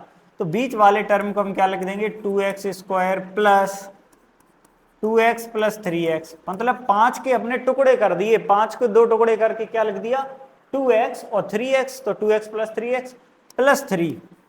अब इन दोनों में कॉमन लिया, इन दोनों में कॉमन क्या आ रहा है, 2x कॉमन आ रहा है। देखो कॉमन 2x आया तो इधर केवल x बचा रह गया, प्लस इधर सब चला गया, 1 आ गया कॉमन। इधर देखो इन दोनों में क्या कॉमन है, तो इन दोनों में 3 कॉमन है, 3 कॉमन लिया तो x बचा प्लस में 1। तो x + 1 और x + 1 हमने जब कॉमन निकाला तो x + 1 आ गया, और उधर क्या आएगा 2x + 3, उधर से 2x बचा इधर 3। तो इस तरीके से ये स्प्लिटिंग द मिड टर्म से फैक्टराइज हो गया। ये चीज आनी चाहिए, और प्रैक्टिस करने के लिए तो मैं क्वेश्चन करने पड़ेंगे, माइनस भी आ जाता है बीच में, काफी चीजें आ जाती हैं, वो आनी चाहिए। मैंने बस एक आइडिया दिया है, रिवीजन सा हुआ होगा, ऐसा तो है नहीं जो बच्चा 10th में आए ही आया है उसने इसे पहली बार देखा हुआ है, तो हो ही नहीं सकता, तो तुम्हें करना ही पड़ेगा।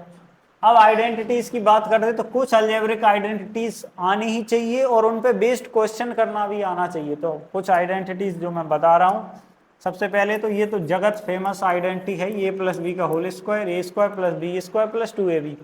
फिर इसके बाद आती है a - b का whole square, a² + b² - 2ab। ये ध्यान रखना 2ab का साइन बदलता है, इसमें 2ab माइनस का हो जाता है और इसमें 2ab प्लस का ही रहता है। बाकी a² + b² तो दोनों में ही प्लस के ही रहते हैं।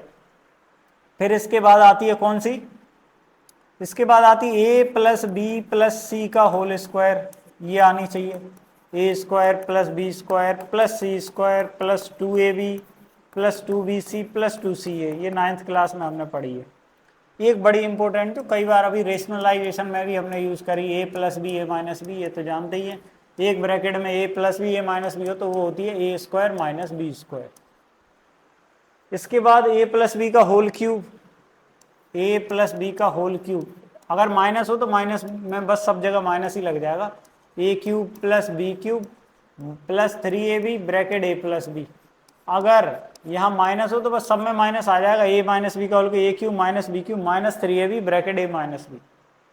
इसके बाद आती है वो a³ + b³।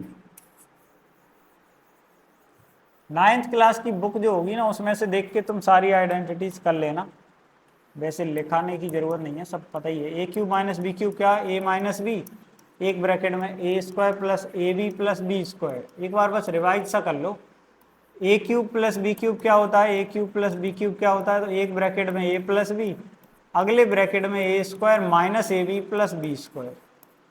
बस कुछ और आइडेंटिटीज है, इंपॉर्टेंट यही है, और भी आइडेंटिटीज वे सब देख लेना। तो ये आइडेंटिटीज आना चाहिए, साथ में इनका यूज आना चाहिए कि हमें इनका यूज कैसे करना है। आइडेंटिटीज के बाद हम आगे बढ़ते हैं,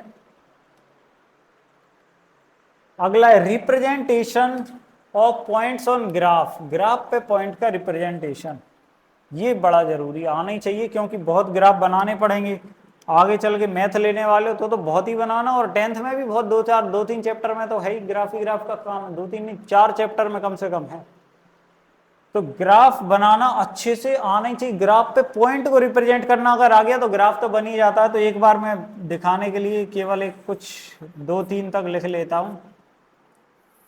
एक्स एक्सिस वाई एक्सिस बनाने के बाद ये जैसे ओरिजिन हो गया, ये अपनी एक्स एक्सिस हो गई, ये वाई एक्सिस हो गई, ये पॉजिटिव एक्स एक्सिस होती। कुछ बच्चे तो क्या गलतियां करते हैं कि यहां माइनस में लिखते चले आए, पता चले अरे भैया सीधे हाथ की साइड ये पॉजिटिव जाती, इधर नेगेटिव होता है।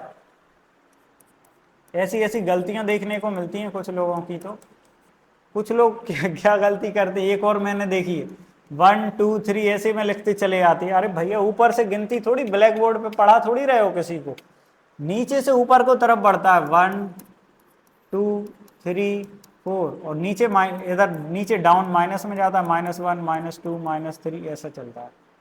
अब पहली चीज, ये सबसे पहले तो ये एक्स एक्सिस है, ये वाई एक्सिस है, ओरिजिन ये पता ही होगा। अब ये क्वाड्रेंट होते जो चार हिस्से मट गए, ये first quadrant, second quadrant, third quadrant, fourth quadrant, ये चारों हिस्से।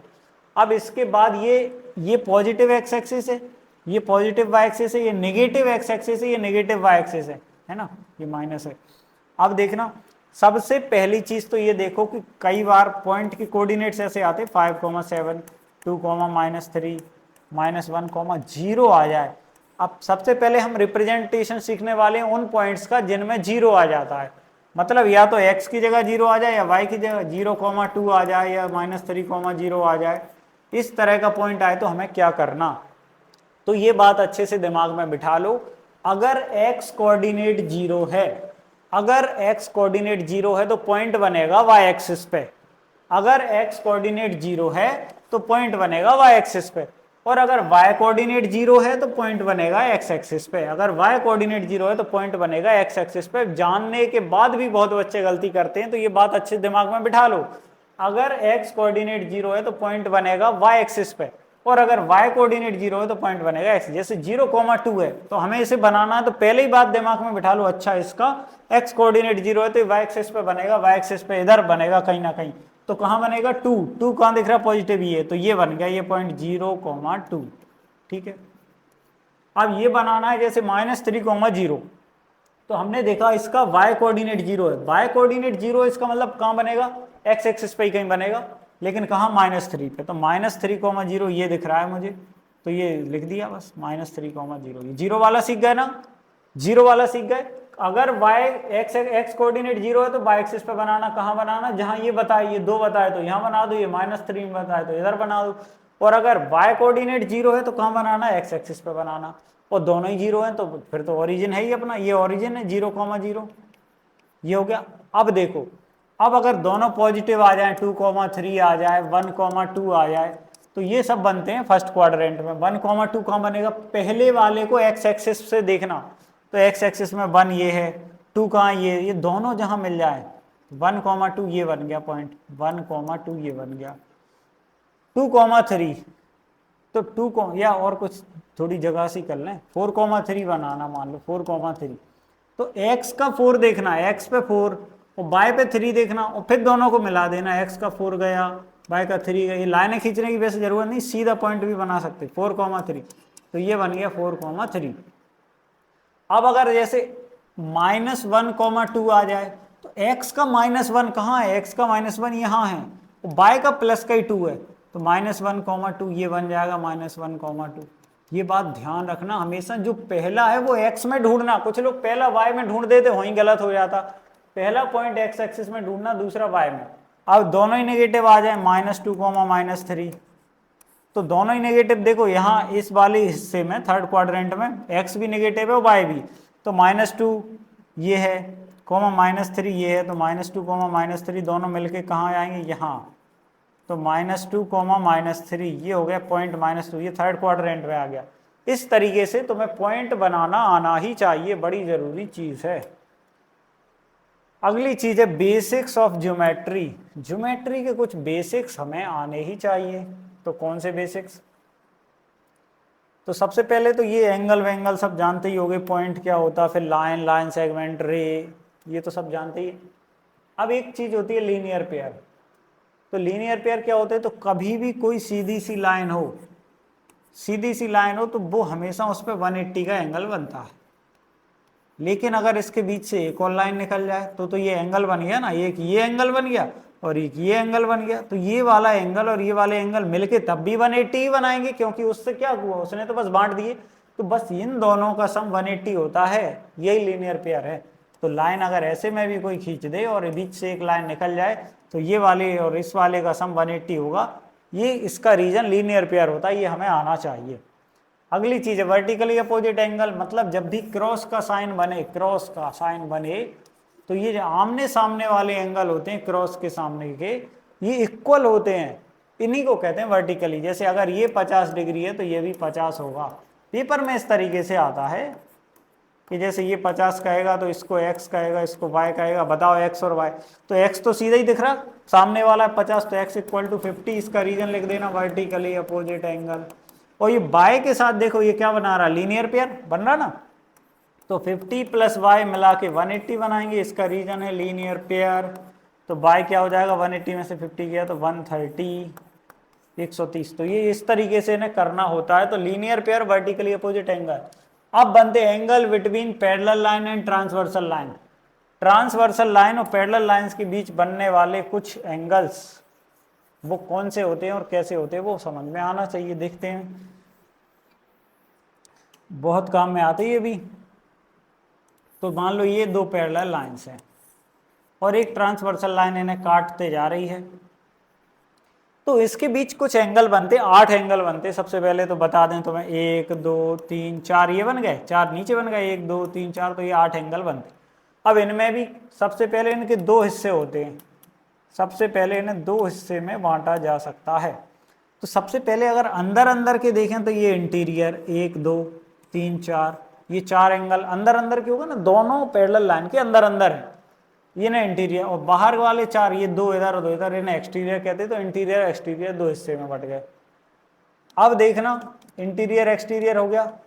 अब सबसे पहले होते करस्पॉन्डिंग एंगल, वो कैसे पहचाने जाती है, ये पैरेलल लाइन है ना, पैरेलल लाइन एक नीचे एक ऊपर, तो इसमें ऊपर की तरफ बनने वाला करस्पॉन्डिंग का, ऊपर की तरफ ये वाला इसका करस्पॉन्डिंग, ये इक्वल होते हैं, इन्हें कहते करस्पॉन्डिंग एंगल, इन्हें कहते करस्पॉन्डिंग एंगल।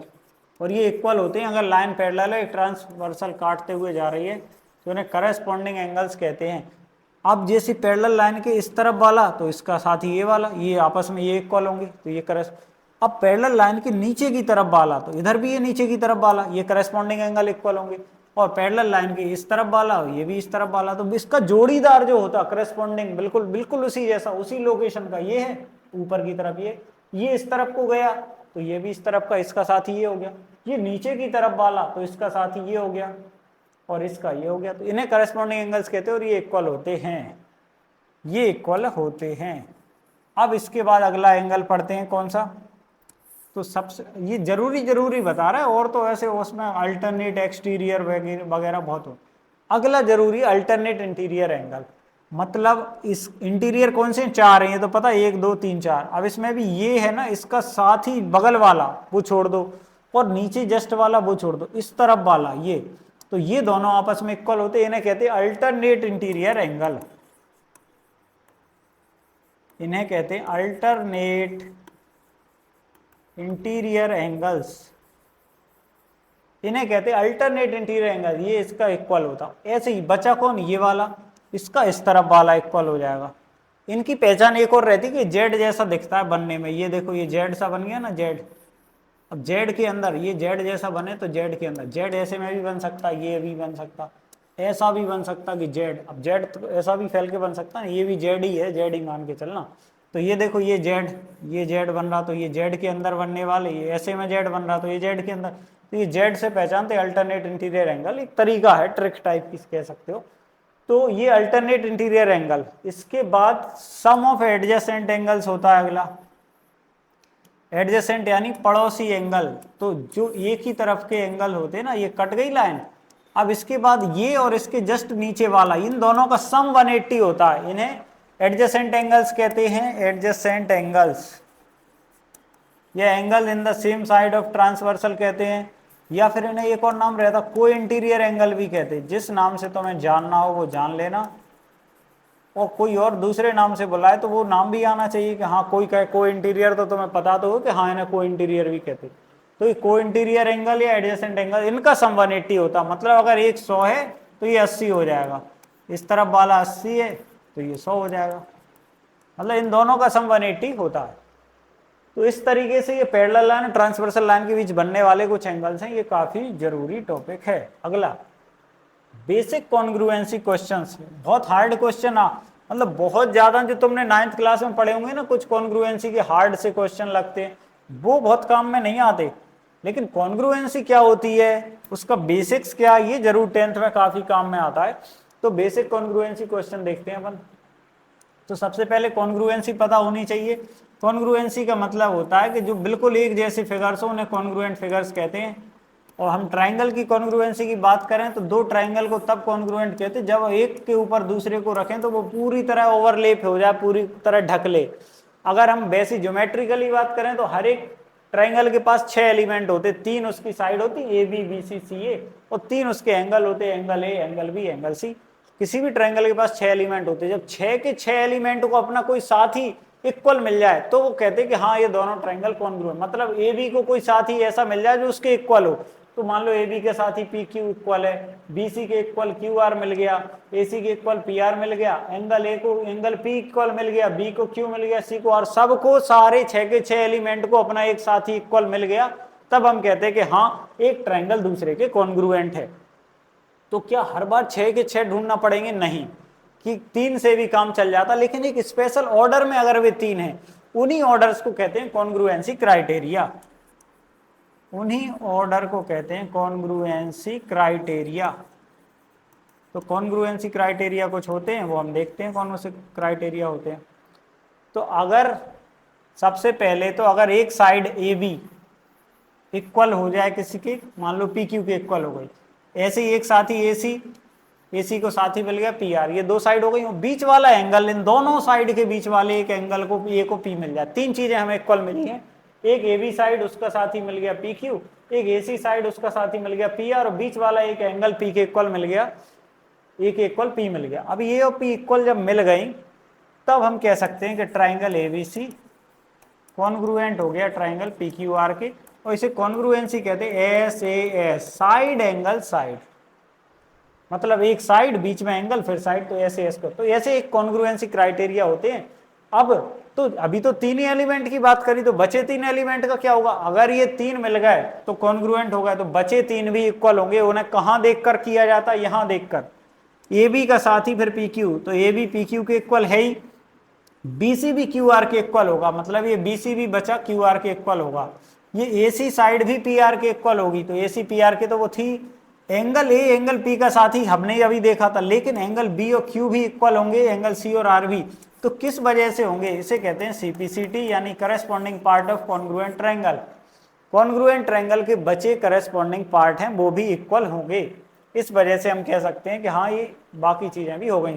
तो ये एक क्राइटेरिया भी हमने पढ़ लिया कि हाँ एक कॉन्ग्रुएंसी क्राइटेरिया हो गया ऐसे ऐसे। अब बचे और क्या होते हैं?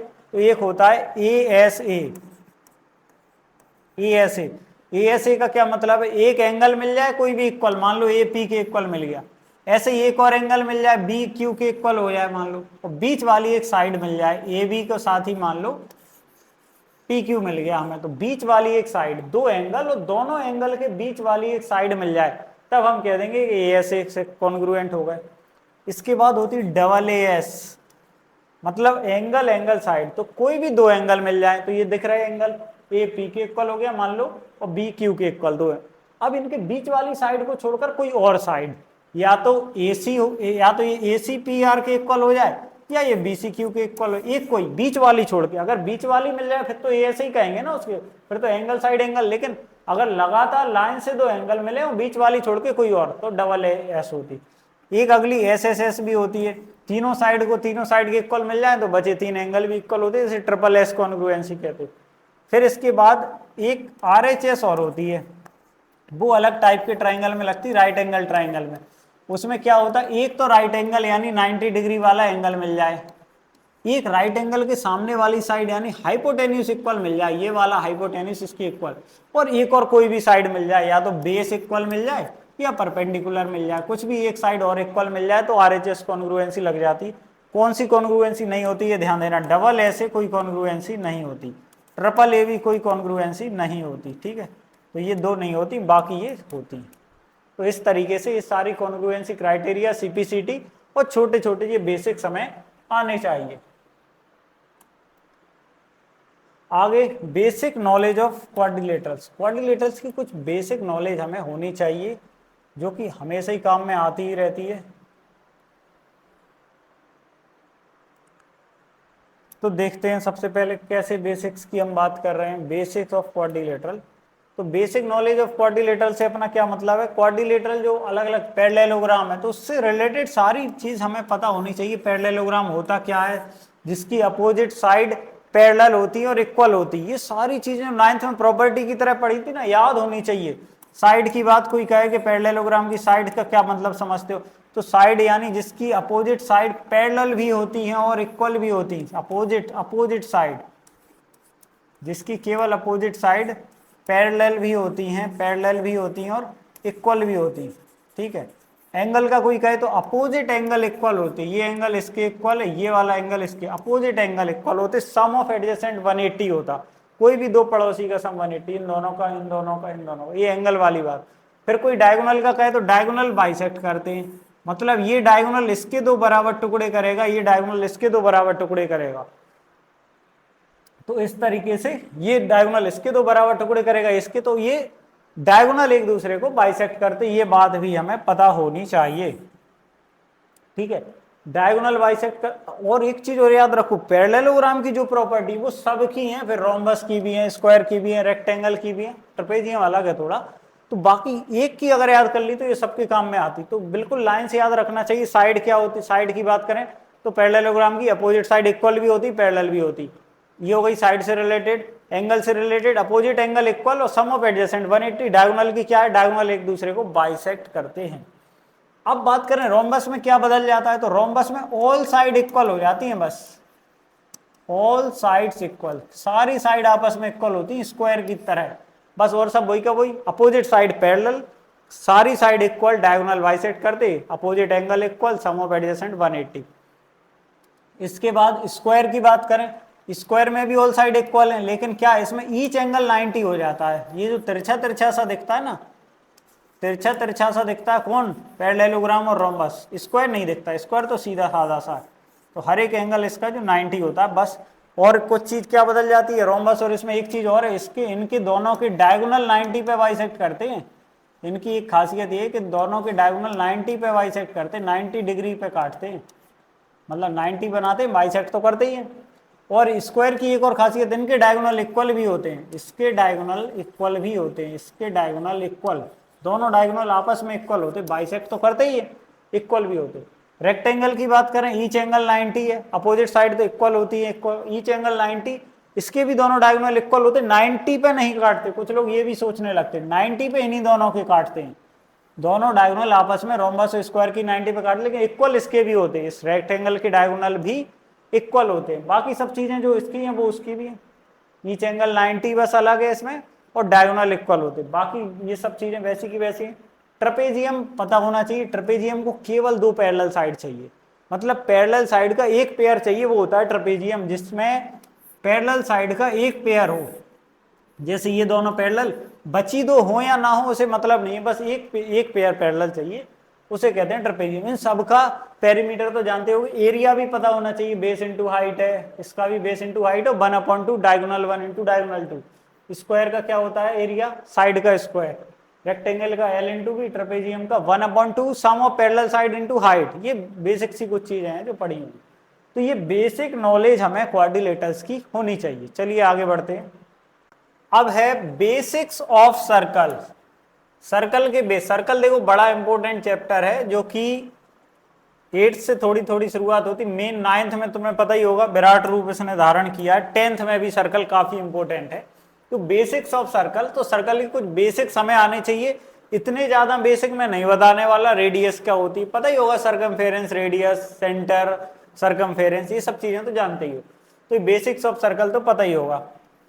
अब ऑल थ्योरम्स ऑफ सर्कल्स, देखो सर्कल की बहुत सारी थ्योरम है, लगभग 8-10 थ्योरम हैं जो कि 9th क्लास में, वो सारी थ्योरम्स बहुत काम की हैं। मैं ये नहीं कह रहा कि उन थ्योरम्स को तुम्हें प्रूव करना आना चाहिए वो बनी कैसे, वो थ्योरम बड़े काम की, मतलब छोटी छोटी जगह पे वो अप्लाई होती रहेंगी 10th क्लास में भी।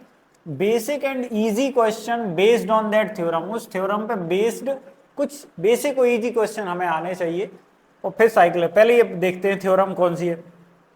तो सबसे पहली थ्योरम जो है, तो सबसे पहली जो थ्योरम है अपनी सर्कल की वो है इक्वल कॉर्ड्स। कॉर्ड्स हम जानते हैं कॉर्ड्स होती है जो सरकमफेरेंस के कोई भी दो पॉइंट को मिलाने वाली लाइन। तो ये जैसे दो पॉइंट है इन्हें मिलाने वाली लाइन ए बी है, एक और कॉर्ड है सी डी, ये दो ए बी और सी डी कॉर्ड है।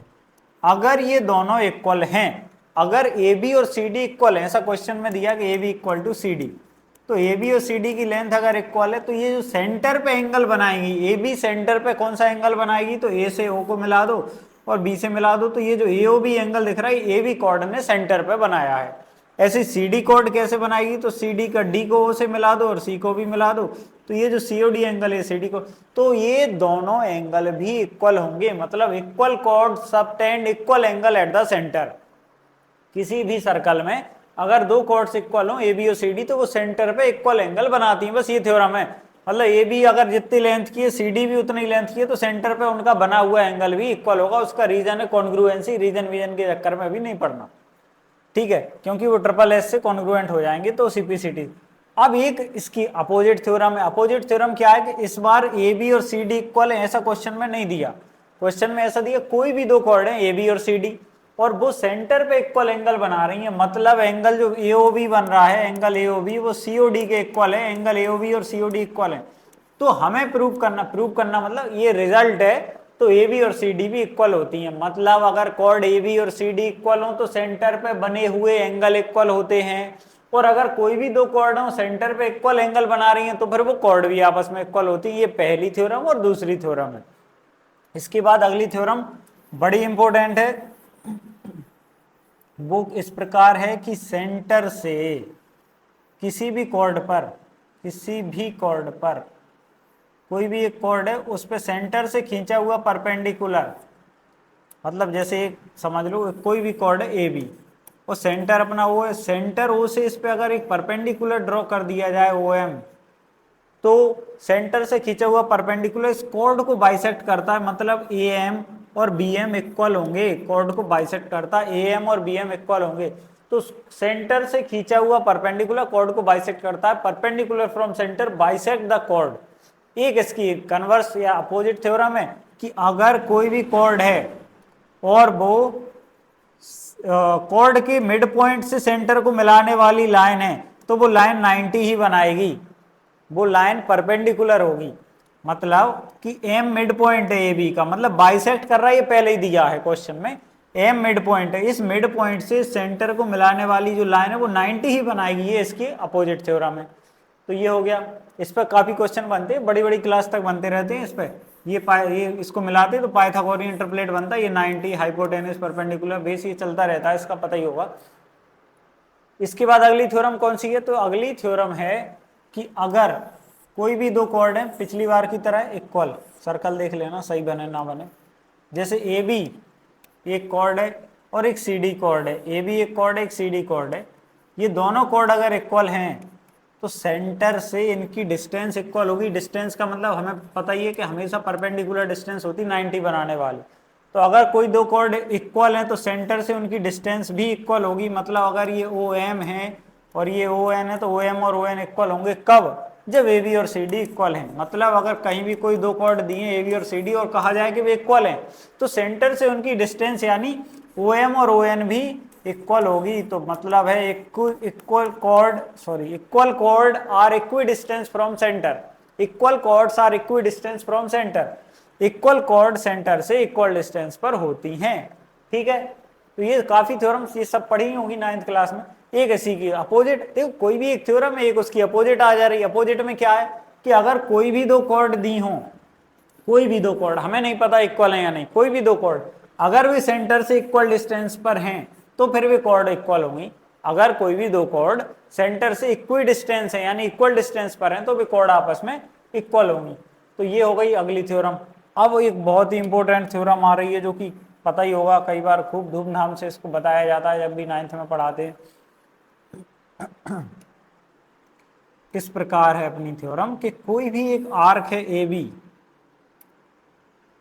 कोई भी एक आर्क है ए बी, मान लो ये आर्क है ए बी, आर्क कहें या कॉर्ड भी कह सकते कि ये कॉर्ड है ए बी, आर्क कहो या कॉर्ड कहो। ये जो सेंटर पे एंगल बनाएगा या बनाएगी, सेंटर पे जो भी एंगल बनाएगी वो डबल होगा किसके, किसी और पॉइंट सरकमफेरेंस के किसी भी पॉइंट पे बने एंगल से, मतलब इस पी पॉइंट से ए और बी को मिलाएं और तो ये जो एपी भी एंगल बनेगा इसका डबल होगा एओबी, सेंटर वाला एंगल उस कॉर्ड किसी और पॉइंट पे बने एंगल से जस्ट डबल होता है। तो ये बात पता होनी चाहिए कि सेंटर वाला एंगल डबल, या वे ऐसा भी कह सकते हैं कि कोई भी कॉर्ड या आर्क का बना सेंटर पे जो एंगल बनता है उससे आधा होता है सरकमफेरेंस वाला, सरकमफेरेंस वाला उससे आधा। बड़ी फेमस थ्योरम है ये भी काफी काम में आती ही है। बस इसके इसी पे बेस्ड एक ये थ्योरम है कि कोई भी एक सर्कल है जैसे, और उस सर्कल में एक डायमीटर है जो सेंटर ओ से जा रहा है, सेंटर ओ से ए भी गया डायमीटर, तो ये डायमीटर कहीं भी बनाएगा वो 90 बनाएगा, डायमीटर का बना हुआ एंगल 90 होता है। रीजन उसका वो थ्योरम ही है क्योंकि सेंटर पे 180 बना रहा तो सरकमफेरेंस पे उसका आधा, इस तरफ भी 90 और उस तरफ भी, दोनों ही तरफ डायमीटर 90 ही बनाता है। ठीक है,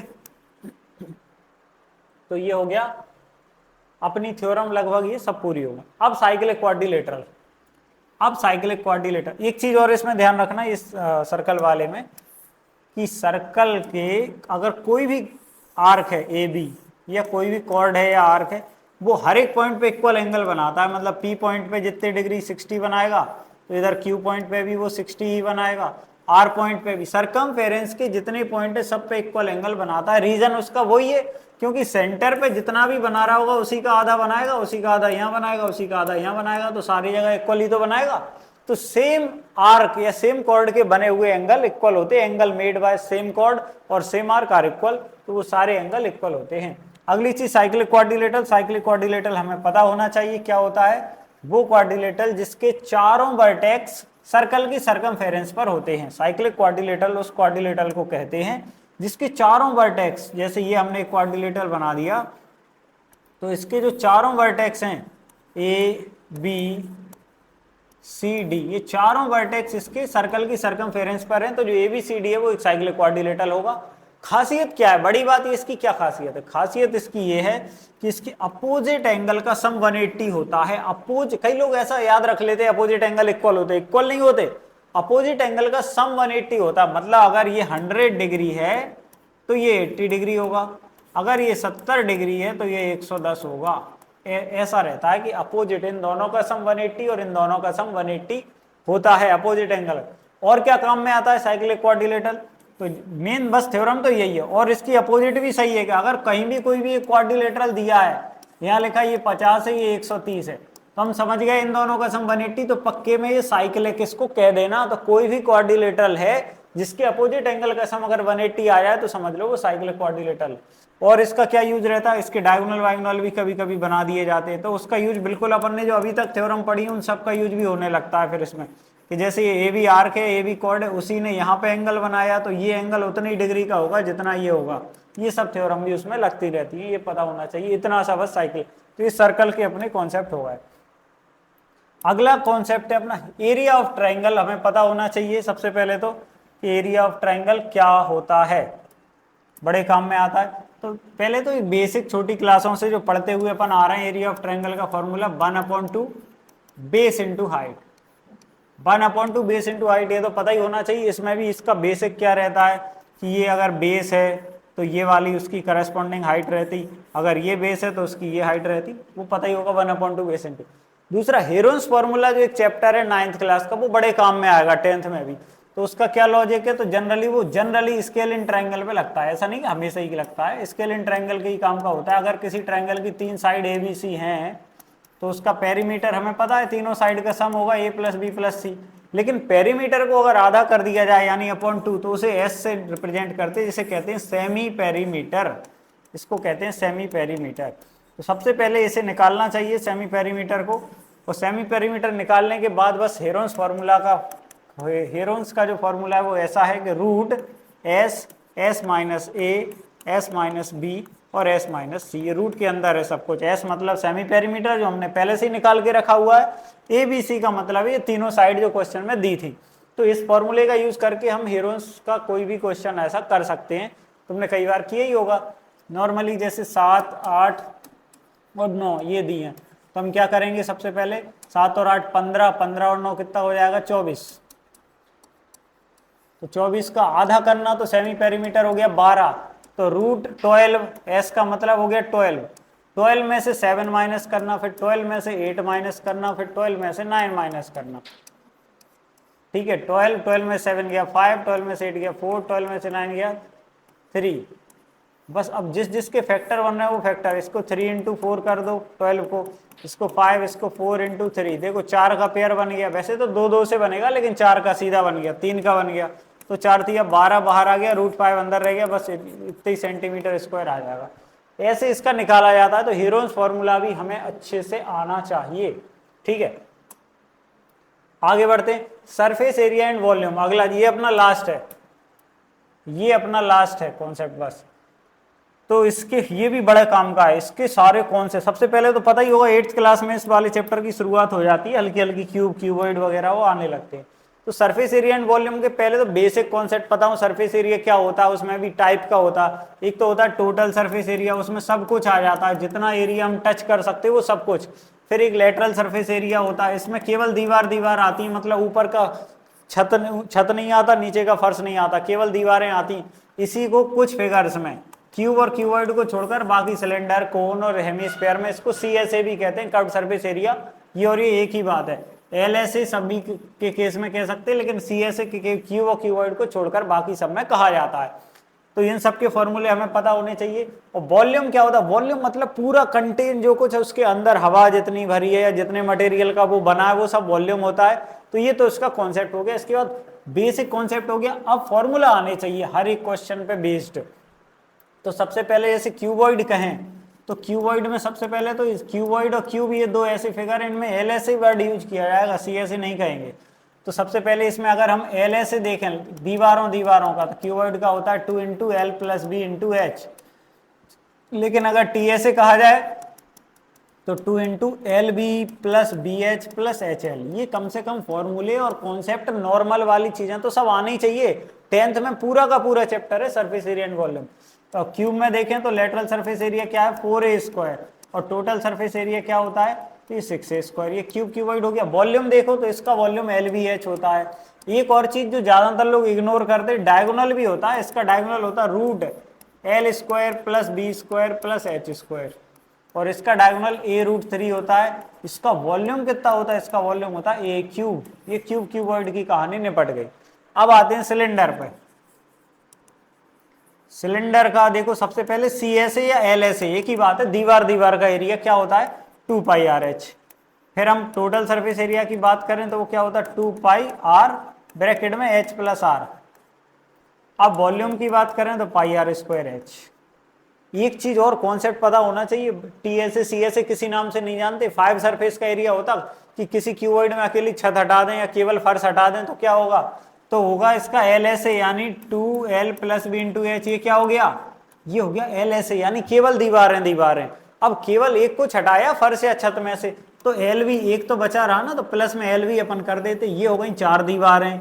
और ये फर्श या छत में से जो कुछ बचेगा, देखो फर्श का नीचे का एरिया L इंटू बी होता है, छत का भी सेम होता है L इंटू बी। तो फर्श और छत में से एक कुछ रह गया ना जब एक हटाया, तो ये 4 दीवारें और एक कुछ प्लस LV। ये इस टाइप का भी इसमें भी ये चीज हो सकती है। मान लो सिलेंडर ऊपर से अकेला खुला हुआ है, नीचे उसके कुछ लगा है, तो 2πRH तो क्या हो गई सिलेंडर की दीवार है। लेकिन ऊपर क्या होता है सर्कल और नीचे भी सर्कल, सर्कल का एरिया पता है πR², तो 2πRH प्लस πR²। ये वाला फॉर्मूला भी लग जाएगा अगर कभी क्वेश्चन में आ गया तो। अब बात करें कोन की, कोन में देखो CSA पता ही है πRL। हाँ L का ध्यान रखना, कोन में कोन का ऐसा फिगर बनता है, एक रेडियस तो सब जानते ही हैं, एक नॉर्मल वाली हाइट और एक स्लैंट हाइट और होती है L। इनके बीच आपस में रिलेशन होता है पाइथागोरस की तरह, L² = H² प्लस R²। इनमें से दो चीजें पता हो तो तीसरी पता कर सकते हैं। TSA यानी टोटल सरफेस एरिया क्या होता है, तो πR ब्रैकेट में L प्लस R। और इसका वॉल्यूम सिलेंडर के वॉल्यूम का 1/3 होता है, बस 1/3 πR²H ये होता है कोन का वॉल्यूम। इसके बाद बढ़ते हैं तो अगली चीज होती है स्फीयर। स्फीयर का केवल एक ही फॉर्मूला है 4πR²। एरिया की बात करें अगर, यही इसका टोटल है। कर्व्ड उसका होता नहीं क्योंकि वो तो चारों तरफ से गोल है, तो ये टोटल सरफेस एरिया स्फीयर का। और स्फीयर का वॉल्यूम होता है 4/3 पाई आर क्यूब। ये हो गया वॉल्यूम। अब बात होती है किसकी, हेमीस्फीयर की। हेमीस्फीयर की हम बात करें तो हेमीस्फीयर कटे हुए नींबू जैसा आधा होता है, तो उसमें तो सी ए से भी आएगा, नींबू का छिलका वाला हिस्सा। तो सी ए से कितना होता है देखो, तो पूरा 4 पाई आर स्क्वायर था, तो सी ए से आधा हो जाएगा यानी 2 पाई आर स्क्वायर। और अगर टी ए से यानी टोटल सरफेस एरिया कहें तो एक सर्कल और ऐड हो जाएगा ऊपर वाला, तो 3 पाई आर स्क्वायर ये होता टोटल। ये दो सरफेस एरिया के फॉर्मूला। और वॉल्यूम देखो 4/3 का आधा कर दो तो 2/3 पाई आर क्यूब, ये वॉल्यूम है। बस ये फॉर्मूले आपको याद रखने हैं, इन्हीं पे based question generally entrance test में सभी आएंगे। और जो लोग 10th में एंटर कर रहे हैं, भले ही यहाँ की ऑफलाइन क्लास से कोई लेना देना नहीं, लेकिन तब भी आपको इतने कॉन्सेप्ट तो अच्छे से आना चाहिए, तभी आप एक अच्छी 10th का सोच सकते हैं। बाद में देखो कोई पेड़ वेड़ काटने का काम तो है नहीं कि तुम लगे कुल्हाड़ी और उसे काट ही लोगे, मेहनत करोगे तो बेसिक ही अच्छे नहीं होंगे तो चाहे जैसी मेहनत कर लेना, उससे कुछ होने वाला नहीं है। तो पहले आपको अपने बेसिक अच्छे करना चाहिए। और एक बात और बता दूं, इस वीडियो में तो फर्स्ट सारी 9th क्लास का एक रिवीजन कराया। सोचो पूरी एक साल की चीजों को मैंने लगभग कोशिश की है समेटने की, कि 1 घंटे में मैंने 1 घंटे से कुछ ज्यादा में करने का। लेकिन आपका फिर भी वीक है, तो आपको जो जो कॉन्सेप्ट मैंने बताया उनकी अलग से प्रैक्टिस करनी चाहिए। गर्मियों की छुट्टियों का समय बिल्कुल इसके लिए दो। 10th क्लास की कोर्स की शुरुआत करने में कोई जल्दबाजी मत करो। कई बच्चों को ये पढ़ रही कि जल्दी से शुरू हो जाए 10th का। अरे पहले अपनी कुल्हाड़ी की धार मजबूत तो करो, तब तुम आगे काम कर पाओगे। ठीक है, तो मैं ऐसी उम्मीद करता हूं कि आप सभी बहुत मेहनत करेंगे और बहुत एक ऊर्जा के साथ अपनी 10th क्लास की शुरुआत करेंगे। ठीक है, फिर मिलते हैं आगे की वीडियो में। आप सभी का बहुत बहुत धन्यवाद।